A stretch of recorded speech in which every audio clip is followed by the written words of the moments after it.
سارا جی، قرآن کا حق پہ بات ہو رہی تھی، کس طرح سے سیکھنا شروع کیا تھا جب یہ سفر شروع کیا، اور پھر اب اپنی روٹین میں کیا چیزیں شامل رکھتی ہیں؟ 2011 میں جب میری یہ جرنی سٹارٹ ہوئی تھی تو انیشیل جس طرح بھی ہم لوگوں نے بات کی، ترجمے کی، تو میں نے بھی پہلے خود سے تو یہی کوشش کی کہ میں بس خود سے قرآن کھول کر بیٹھ جاتی تھی اور ترجمہ پڑھنے کی کوشش کی، اور وہی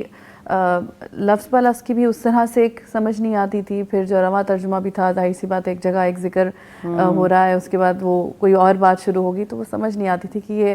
اصل میں بات کس طرح سے کیا ہو رہی ہے اور میرا کیا طریقہ ہو اس کو پڑھنے کا. پھر اسی سال رمضان میں اگین اللہ تعالیٰ نے جو ہے رمضان کو ہی وسیلہ بنایا میرے لیے، اور جس طرح آج آپ لوگوں نے اعتکاف پر بہت بات کی، تو الحمدللہ اس سال میں نے اعتکاف بھی کیا تھا، پہلا لائف کا فرسٹ ایور اعتکاف. وہاں پر یعنی آپ نے وٹنس کر دیا کہ یہ واقعی اتنا بڑا چینجنگ کا فیکٹر ہو سکتا ہے. بالکل نہیں، الحمدللہ رمضان جو ہے میرے لیے اللہ کا شکر ہے کہ وہ بڑا اچھا میرے لیے وہی بلیسنگ کا ایک وہ بنا اللہ تعالیٰ کی طرف سے. اور اس میں جب میں اعتکاف پر تھی تو میں کچھ خواتین سے ملی، اور وہ بھی پاکستانی تھی، کیونکہ میں اصل میں ابو ظبی میں تھی، شارجہ کی ایک مسجد میں نے اعتکاف کیا تھا، تو وہاں پر وہ پاکستانی خواتین موجود تھیں،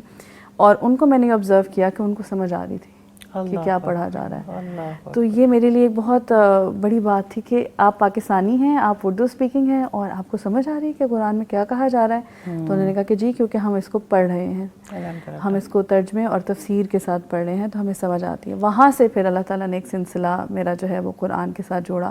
وہاں سے میں نے اپنا ان سے انفارمیشن لے کر کے کہاں پہ کلاسز ہوتی ہے، کہاں پہ جایا جائے. اور میں یہ بتانا چاہوں گی سب کو کہ ظاہر سی بات ہے، جب ہم ایک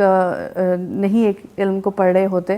اور ہمیں اچانک سے کوئی کہہ دیتا ہے کہ تمہیں تفسیر پڑھنی چاہیے، ترجمہ پڑھنا چاہیے، تو ہم تھوڑا سا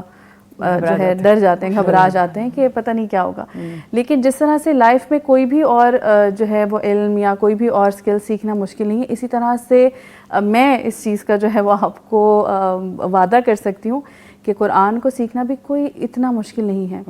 آپ ایک دفعہ کوشش کیجئے، آپ ایفرٹ سٹارٹ کیجئے. ہاں، وہ 1 مہینہ 2 مہینہ ایک نئی چیز جب شروع کرتے ہیں، تھوڑا سا آپ گھبراتے ہیں کہ یہ کیا بات ہو رہی ہے، جیسے روٹ ورڈز جب کہا جاتا تھا، ٹھیک ہے، اور کچھ اس طرح کی باتیں، تو وہ تھوڑا ہم بھی گھبراتے تھے کہ کیا کہا جا رہا ہے، مجھے کیوں نہیں سمجھ آ رہی. لیکن الحمدللہ وہ رمضان 2011 کا تھا، اور جب 2012 کا رمضان آیا اور میں جب پہلے دن تراویح میں کھڑی ہوئی اور جب سورہ البقرہ کی تلاوت، سورہ فاتحہ کی اور اس کے بعد سورہ البقرہ کی جب تلاوت شروع کی گئی، I could understand everything. ہر لفظ کو سمجھنا، اس کی تفسیر سب سمجھ آ رہی تھی، اور وہ والی فیلنگ فیل ہو رہی تھی کہ واقعی اللہ تعالیٰ اب مجھ سے بات کر رہے ہیں. الحمدللہ. تو اور یہ جو ہے ہمارے لیے ایز اے مسلم بہت ضروری ہے، کیونکہ ہم سبھی قرآن پڑھتے ہیں نا، اور خاص طور پہ رمضان میں تو ہم سب پڑھتے ہیں. تو بجائے اس کے کہ ہم اس کو پڑھتے ہی جا رہے ہیں، لیکن کیا پڑھ رہے ہیں اس سے زیادہ بہتر ہے کہ ہم اس کو سمجھ لیں. اس سے جو ہمیں یہ بھی ایک شکایت رہتی ہے کہ نماز میں بھی ہمیں خشوع جو ہم کہتے ہیں کہ نہیں محسوس ہوتا ہے، یا پھر قرآن پڑھتے ہوئے بھی ہم کہتے ہیں کہ جی ہماری کانسنٹریشن نہیں بن رہی، یا ہمیں سمجھ اس طرح سے ہم نہیں اس کو پڑھ پا رہے. تو یہ آپ کے لیے بہت لائف چینجنگ ایکسپیرینس ہوتا ہے کہ جب اس کے بعد آپ قرآن کو پڑھیں گے. اب جب میں قرآن کو پڑھتی ہوں اور جب وہ سمجھ آتی ہے کہ ہر لفظ کی بات، پھر اس کا بیک گراؤنڈ، اس کی تفسیر، اور پھر اس کو اپنی لائف میں، یہ تو ہم سب میرے خیال سے سب نے ایکسپیرینس کیا ہوا کہ یہ قرآن کا جی بالکل، اور یہ قرآن کا معجزہ ہے کہ موسٹلی ایسا ضرور ہوگا کہ اسپیشلی اگر آپ اپنی لائف میں کسی بھی مشکل وقت سے گزرے ہیں، اس وقت اگر آپ بیٹھ کر اچھی نیت کے ساتھ قرآن پڑھیں گے،